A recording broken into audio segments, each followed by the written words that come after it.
사랑하는 이항규TV 시청자 여러분, 안녕하십니까? 오늘은 신학자들이 말하는 소위 칭의와 성화 문제에 대해서 시청자 여러분들께 말씀을 좀 드리려고 합니다. 어떤 신학자들은 구원의 서정이라는 이름하에 구원과 관련된 여러 요소들을 시간적 순서에 따라 설명하면서 우리의 구원은 칭의, 성화, 영화의 단계를 거친다고 설명을 합니다.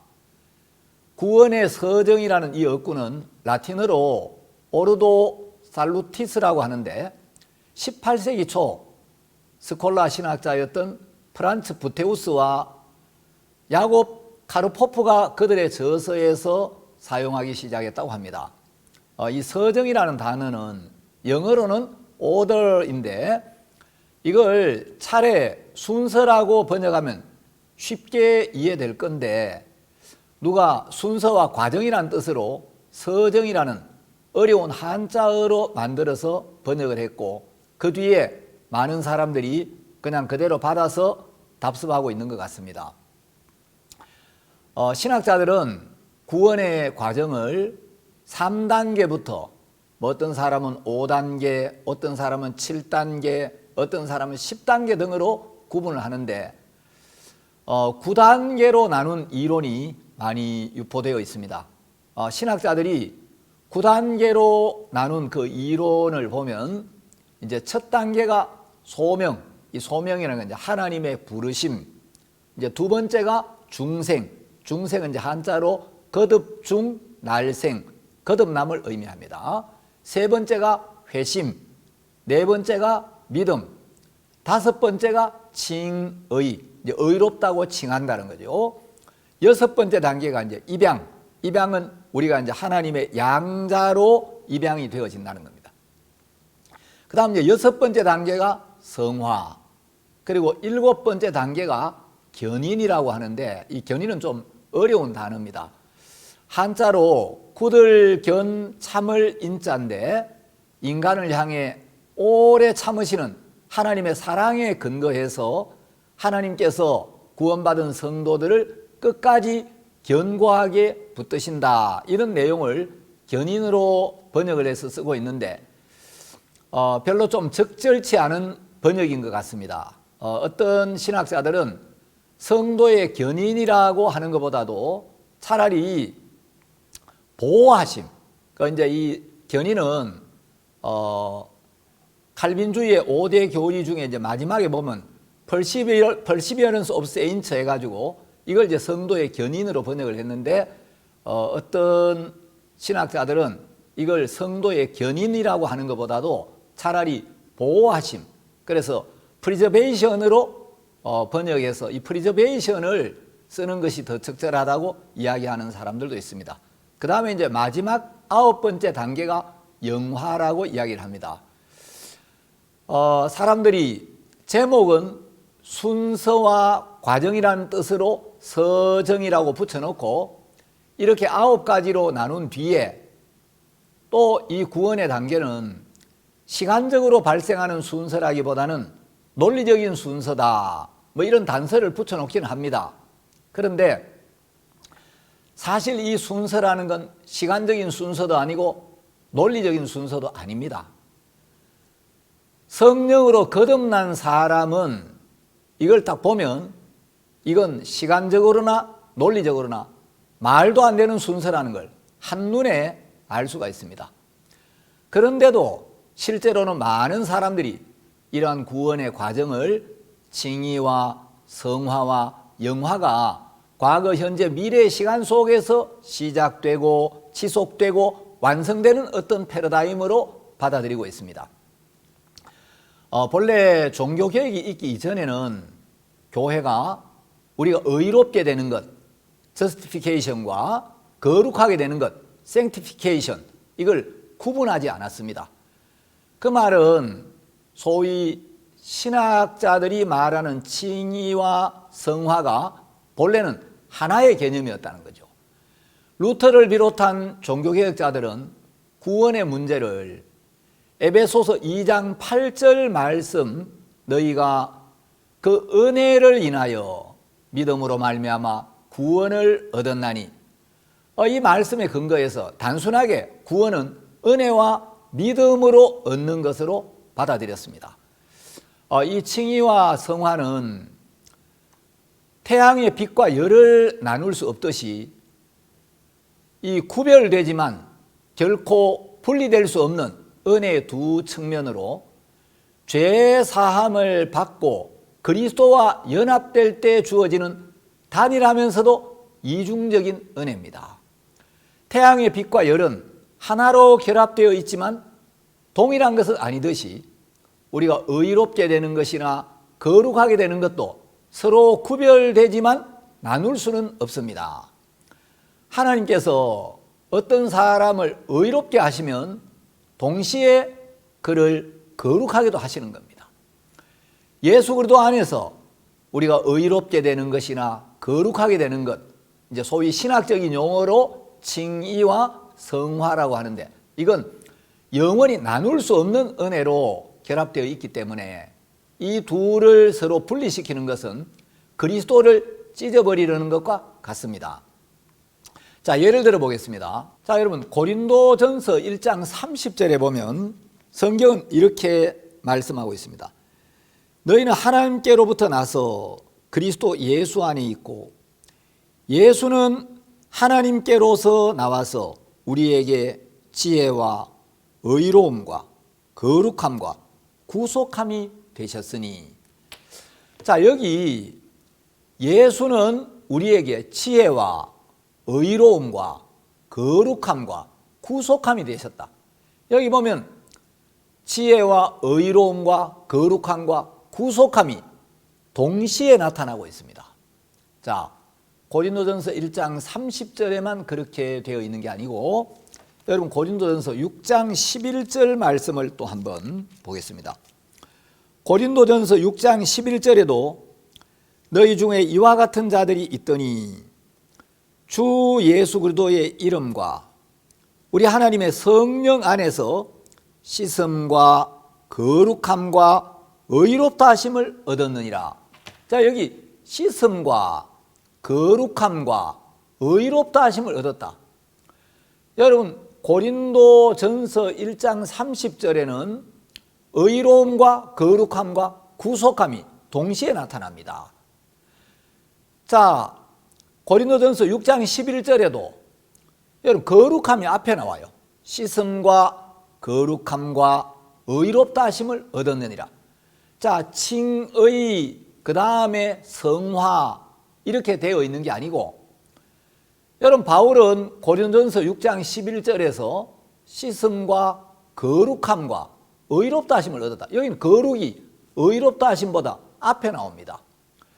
다시 말하면 신학적인 용어로 거룩, 이 성화가 칭의보다 앞에 나온다는 거죠. 이 말씀이 증거하는 바는 하나님께서는 우리에게 의로움과 거룩함을 동시에 주신다는 겁니다. 그렇기 때문에 우리가 그리스도께서 주신 의로움을 붙잡으면 그와 동시에 그리스도께서 주신 거룩함도 붙잡지 않을 수가 없는 겁니다. 자, 이 말씀은 우리가 의롭게 되는 것과 거룩하게 되는 것, 즉 칭의와 성화 사이에 시간적 순서가 있는 게 아니라 이 두 가지는 동시에 주어지고 동시적으로 일어난다는 거죠. 여러분 성경을 자세히 살펴보면 우리가 의롭게 되는 것이나 거룩하게 되는 것은 시간적 순서를 두고 일어나는 일들이 아니라 과거는 물론 현재와 미래 최종적인 완성까지를 포함해서 우리의 전 세계, 전 생애에 이 포괄적으로 적용되고 있다는 사실을 분명히 알 수가 있습니다. 그런데 오늘날 많은 사람들이 우리가 죄 사함을 받고 의롭게 된 후에는 이제 점진적으로 계속해서 거룩을 추구하고 거룩해짐을 위해서 노력하고 애써 나가야 한다. 그것이 성화다. 그리고 우리는 성화된 삶을 살아야 한다. 이렇게 알고 있습니다. 여러분, 우리가 구원받은 후에 부단히 노력하고 분투해야 한다면 그건 다시 율법의 행위로 돌아가는 겁니다. 자, 성경을 보면 인간이 범죄한 후 하나님을 버리고 사탄의 마음을 받아들인 인간의 본성에 대한 말씀이 많이 나옵니다. 예레미야 17장 9절에 보면 만물보다 거짓되고 심히 부패한 것은 마음이라. 누가 능히 이를 알리오마는 나 여호와는 심장을 살피며 폐부를 시험하고 각각 그 행위와 행실대로 보응하나니. 자, 하나님은 만물보다 거짓되고 심히 부패한 것, 썩을 대로 썩은 게 인간의 마음이라는 거예요. 자, 인간의 마음은 거짓되고 완전히 부패해버렸는데 이렇게 거짓되고 가증스럽고 부패한 인간의 마음에서 나오는 걸 하나님이 받으실 수가 있겠습니까? 하나님은 우리 인간의 마음에서 나오는 것은 어떤 것도 받으실 수가 없습니다. 욥기 35장 7절에도 보면 네가 의로운들 하나님께 무엇을 드리겠으며 그가 내 손에서 무엇을 받으시겠느냐, 이런 말씀이 있죠. 여러분, 이 말씀 무슨 말씀이겠습니까? 하나님은 인간의 어떤 것도 받으실 수 없다는 말씀이죠. 창세기 6장 5절에도 보면 여호와께서 사람의 죄악이 세상의 관영함과, 관영은 꽉 찼다는 거죠. 그 마음의 생각의 모든 계획이 항상 악할 뿐임을 보시고, 자, 하나님은 이 세상이 죄악으로 가득 찼고 사람의 마음의 생각의 모든 계획이 항상 악할 뿐이다. 선할 때도 있고 악할 때도 있는 게 아니라 항상 악할 뿐이라고 말씀을 하셨습니다. 자, 이사야 1장 4절에 보면 하나님은 인간들을 보실 때 행악의 종자라고 말씀하셨습니다. 여러분, 종자가 행악의 종자이기 때문에 우리는 행악의 싹이 나고 행악의 나무가 나오고 행악의 꽃을 피우고 행악의 열매를 맺을 수밖에 없다는 거죠. 마태복음 7장 17절 18절에 보면 예수님께서 못된 나무가 나쁜 열매를 맺나니 못된 나무가 아름다운 열매를 맺을 수 없느니라. 여러분, 우리는 하나님을 떠나 범죄하고 사탄하고 손을 잡은 아담의 후손으로 태어났습니다. 그래서 예수님은 요한복음 8장 44절에서 너희는 너희 아비 마귀에게서 났으니 너희는 마귀 자식이야, 마귀 새끼야. 너희 아비가 마귀야. 너희 영혼의 아비가 사탄이야. 우리가 마귀의 자식이라는 걸 정확하게 발견하고 깨달아야, 그래서 우리 모든 생각, 우리 모든 판단, 우리의 모든 길을 버리고 하나님의 말씀 앞으로 돌이켜서, 그게 이제 회개죠. 하나님의 말씀을 받아들이고 복음을 받아들여서 영원한 속죄를 받고 의인으로 하나님의 자녀로 거듭나야 하는 거죠. 여러분, 우리가 처음부터 하나님의 자녀라면, 교회 나가는 날부터 하나님의 아버지라면 거듭나야 할 필요가 뭐 있습니까? 거듭나야 한다는 것은 우리는 처음부터 마귀의 자식으로 태어났기 때문에 이제 내가 마귀 새끼라는 걸 깨닫고 내 속에는 선한 것이 없다는 걸 깨닫고 내 길을 버리고 내 판단을 내려놓고 하나님의 말씀을 받아들여서 영원한 속죄의 복음을 믿고 의인으로 거듭나야 된다는 거죠. 예수님은 거룩한 씨에서 나셨습니다. 예수님은 범죄한 아담의 혈통에서 나신 분이 아닙니다. 그래서 예수님은 성령으로 잉태가 되었기 때문에 예수님은 좋은 나무죠. 자, 예수님은 좋은 씨에서 나신 좋은 나무이기 때문에 예수님은 항상 선한 열매, 좋은 열매, 아름다운 열매를 맺을 수밖에 없지만 우리 인간은 범죄한 아담의 씨에서 나왔기 때문에, 아담의 혈통이 나왔기 때문에 우리는 마귀 나라 백성으로 태어났기 때문에 날 때부터 우리는 죄를 지을 수밖에 없고 우리는 못된 나무고 못된 열매를 맺을 수밖에 없다는 거죠. 자, 예수님은 못된 나무가 아름다운 열매를 맺을 수 없느니라. 이건 아담의 후손인 너희는 절대로 선을 행할 수 없어. 너희는 하나님 보실 때 절대 하나님이 기뻐하는 일을 할 수 없어. 이 말입니다. 로마서 7장 18절에서 사도 바울은 이야기하기를 내 속, 곧 내 육신에 선한 것이 거하지 아니하는 줄을 아노니. 여러분, 바울은 뭘 정확하게 발견했냐면 내 속, 곧 내 육신에는 선한 것이 거하지 않는구나. 내 속에는 선한 것이 없구나. 그래서 내가 선을 행하려고 애를 쓰고 노력해야 되는 게 아니라 나는 선한 것이 없다. 나는 악분이다. 정말 나는 거짓되고 더럽고 추하고 미련하고 하나님의 은혜와 긍휼을 입지 아니하면 멸망을 받을 수밖에 없는 불쌍한 인간이구나. 나는 찍힘을 받을 수밖에 없는 못된 나무구나. 찍혀 불에 던지울 수밖에 없는 못된 나무구나. 이걸 깨닫고 주의 은혜와 긍휼을 입어야 한다는 거죠. 많은 과학자들은 오랫동안 다른 원소로 금을 만들어 보려고 노력을 했습니다. 그러나 그 노력은 결국 실패했습니다. 소위 이제 연금술은 실패했다는 거죠. 금은 다른 원소와 섞어서 만드는 게 아니기 때문이죠. 금이 아닌 다른 원소로 금을 만들어 보려고 아무리 애를 써도 금이 만들어지지 않듯이 육으로 태어난 인간이, 육에 속한 인간이 아무리 예수님을 본받으려고, 예수님을 닮으려고, 아무리 예수님처럼 살려고 애쓰고 노력해도 절대 안 된다는 거죠. 여러분, 분명히 여러분 아셔야 됩니다. 육은 아무리 변화시켜도 영이 되지 않습니다. 그래서 요한복음 3장 6절에서 예수님 말씀하시기를 육으로 난 것은 육이요 영으로 난 것은 영이니. 여러분, 육으로 난 것은 육입니다. 육에서 난 건 육이에요. 성철 스님이 산은 산이요 물은 물이로다. 이거 성경에 나와 있어요. 여러분, 산은 산이에요. 산은 물이 아니죠. 물은 물이다. 맞습니다. 물이 산이 될 수 없죠. 예수님은 2000년 전에 육으로 난 것은 육이요. 자, 우리는 육으로 태어났기 때문에 우리에게서 나오는 모든 것은 육에 속한 것이고 우리에게서 나오는 모든 것은 육입니다. 그리고 로마서 8장에 보면 육신의 생각은 사망이고 육신의 생각은 하나님과 원수가 된다.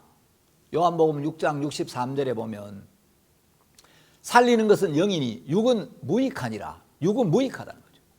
여러분, 육의 본성은 변하지 않습니다. 육을 개선시키고 변화시키려고 애쓰고 노력하는 게 신앙이 아닙니다. 우리 인간은 구제불능이고 재활용이 불가능한 존재임을 발견하고 하나님의 은혜와 긍휼을 입어서 하나님께서 우리 죄를 씻어주시고 하나님께서 우리를 의롭게 하시고 하나님께서 우리를 죄에서 건져주셔야 한다는 거죠.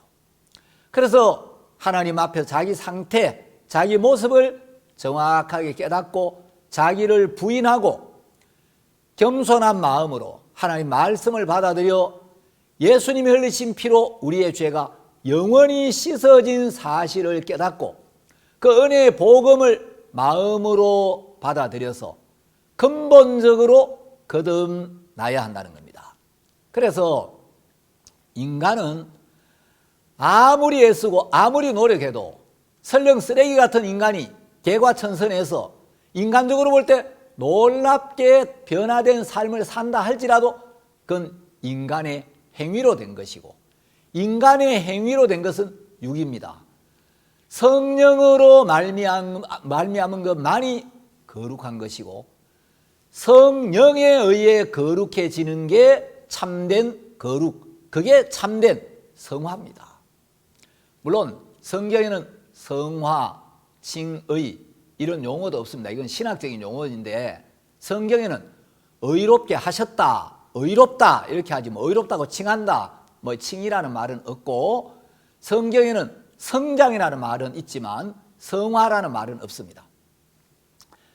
하나님은 하나님 한 분만 선하다고 말씀하십니다. 그렇기 때문에 하나님께서 하시는 모든 것만 선한 것이고 육으로 출생한 우리 인간이 하는 모든 것은 악한 겁니다. 그래서 하나님을 떠난 인간, 사탄에게 속한 인간이 선을 행하려고 노력하는 건 마치 석유가 매장되어 있지 않는 우리 한반도에서 석유를 찾으려고 애쓰는 것과 똑같습니다. 여러분, 한반도에 석유가 매장이 안 되어 있는데 아무리 깊이 파도, 아무리 오래 파도, 아무리 여러 군데를 파도 여러분 석유를 찾을 수가 없죠. 자, 석유가 매장되어 있지 않다면 여기 매장되어 있지 않은데 석유를 찾으려고 애를 쓰고 수고해야 되는 게 아니라 우리 한반도에는 석유가 매장되어 있지 않구나. 이제 석유를 받아들여야 되죠. 수입해야 되죠. 우리 인간에게는 하나님 보실 때 선한 것, 의로운 것, 하나님을 기쁘시게 할 만한 것, 하나님이 받으실 만한 게 없습니다. 그래서 우리에게는 선이 없다는 걸 깨닫고 우리는 하나님의 의를 받아들여야 됩니다. 예수님을 통해서 하나님이 우리에게 주시는 그 의, 값없이 은혜로 주시는 그 의를 받아들여야 한다는 거죠. 우리가 의롭게 되는 것이든 거룩해지는 것이든 만일 그것이 인간의 수고와 노력으로 되어진다면 그건 인간의 의에 불과하고 인간의 행위에 불과한 겁니다. 성령의 역사로 하나님의 말씀에 의해서 되어지는 것만 거룩한 것이고 그것만이 은혜로 말미암는 거룩이 되는 겁니다. 거룩은 우리가 하나님의 말씀과 교회에 순종할 때 나타나는 겁니다. 우리가 하나님께 순종할 때 육이 제하여지고 영이 우리를 주장함으로써 우리 마음에 우리 삶 속에 의로움과 거룩함이 나타나는 겁니다. 우리가 거룩해지려고 애를 써서 거룩해지는 게 아닙니다. 우리가 십자가의 은혜와 능력을 사모하고 그 말씀을 받아들이면 그 은혜와 능력이 우리에게 덧입혀지면서 우리가 자연스럽게 거룩한 삶을 살게 되는 겁니다. 거룩한 삶은 우리가 도달해야 할 목표가 아니라 우리에게 은혜로 주어지는 선물입니다. 소위 이 칭의, 이제 의롭다라고 칭하는 것과 관련해서 여러분 한 가지 분명히 아셔야 될 게 있습니다. 자, 우리가 실제로 죄는 있는데 하나님께서 우리를 의롭다고 칭해 주시고 실제로는 죄가 있는데 의롭다고 봐주시는 게 아니라는 겁니다. 만일에 실제로 우리에게 죄가 있는데 하나님께서 우리를 의롭다, 깨끗하다, 거룩하다, 죄 없다라고 하신다면 하나님은 거짓말장이가 되고 불의한 재판장이 되겠죠. 자, 예컨대 제가 차를 몰고 과속을 하다가 교통경찰에게 잡혔다고 해봅시다. 경찰한테 한 번만 봐달라고 막 빌었더니 경찰이 봐주었습니다. 그럼 저는 죄 용서를 받았지만 경찰은 범법자를 무죄 석방을 시켰으니까 경찰이 범법자가 되는 거예요. 여러분, 법을 어긴 사람은 그 법에 따라 죄값을 내게 해야 되는데 경찰이 그냥 나를 용서해 주면 나는 죄 용서를 받지만 경찰이 범법자가 되는 거예요. 자, 하나님이 우리를 의롭다고 하실 때는 우리가 죄를 지은 것도 사실이지만 예수님을 통해 실제로 우리 죄에 대한 심판을 끝내셨고 예수님을 통해 우리 죄를 완벽하게 해결하셨고 실제로 우리 죄를 처리하셨기 때문에 하나님이 우리를 향해 의롭다, 거룩하다, 죄가 없다, 깨끗하다, 온전하다, 정죄함이 없다 이렇게 약속하신 겁니다. 실제로 죄가 있는데 죄 없다고 하시는 게 아닙니다. 그러면 하나님 거짓말장이죠. 죄가 있는데 죄 없다고 하면 하나님 거짓말장이가 되잖아요. 하나님은 예수 그리스도를 보내서 죄 없는 예수님에게 우리의 모든 죄를 담당시키셨고, 그래서 요한복음 1장 29절에 보면 그 예수님을 가리켜 보라 세상 죄를 지고 가는 하나님의 어린 양이로다. 예수님 그 세상 죄를 지시고 그 죄값을 지불하기 위하여, 그 죄를 씻기 위하여, 그 죄를 없애기 위하여, 그 죄를 위하여 십자가에 못 박히셨고 우리의 모든 죄를 영원히 씻기 위하여 당신의 귀한 피를 아낌없이 흘려주셨습니다. 그리고 성경은 예수님이 흘리신 그 피가 우리의 모든 죄를 단번에 영원히 씻었다고 히브리서 9장 12절에서 분명히 약속을 하셨고, 로마서 5장 9절이라든가 이런 말씀에 보면 또한 우리가 그 피를 인하여 의롭다 하심을 얻었은즉 이렇게 약속을 하신 겁니다. 자, 율법은 우리가 하나님을 위해 무엇을 했는가에 포커스를 맞춥니다. 그러나 하나님의 은혜는 예수 그리스도께서 우리를 위해 무슨 일을 하셨는가에 포커스를 맞춥니다. 자, 여러분 디모데후서 1장 12절에 보면 이를 인하여 내가 또 이 고난을 받되 부끄러워하지 아니함은 나의 의뢰한 자를 내가 알고 또한 나의 의탁한 것을 그날까지 저가 능히 지키실 줄을 확신함이라. 자, 바울이 의탁한 그것을 그날까지 예수님이 능히 지키실 줄을 확신함이라. 여러분, 이제 우리가 하나님을 위해서 얼마나 신실하냐, 얼마나 성실하냐, 얼마나 충성되냐 이게 아니라 예수님이 그날까지 우리를 능히 지키실 줄을 바울은 믿었다. 자, 빌립보서 1장 6절에도 너희 속에 착한 일을 시작하신 이가 그리스도 예수의 날까지 이루실 줄을 우리가 확신하노라. 새로운 피조물이 된 그리스도인은 이미 그리스도의 형상을 그 안에 가지고 있습니다. 그래서 우리에게 필요한 것은 우리가 좀 더 거룩해지는 게 아니고 이미 우리가 갖고 있는 거룩함을 발견하는 겁니다.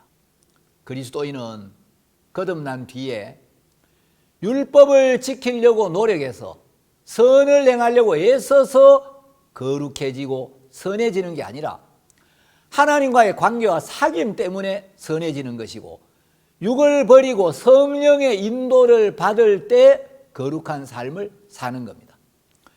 여러분, 건강한 아내가 남편과 정상적인 관계를 가지고 서로 사랑을 나누면 저절로 생명이 태어나듯이 성도가 그리스도 예수 안에서 예수님과 밝은 사귐을 가지면서 그 사랑 안에 거하게 되면 자연스럽게 주님을 위해 살고 싶어지고 주님을 사랑하는 마음이 일어나고 주님을 믿는 믿음이 생기면서 영적인 열매가 맺히게 되는 것입니다.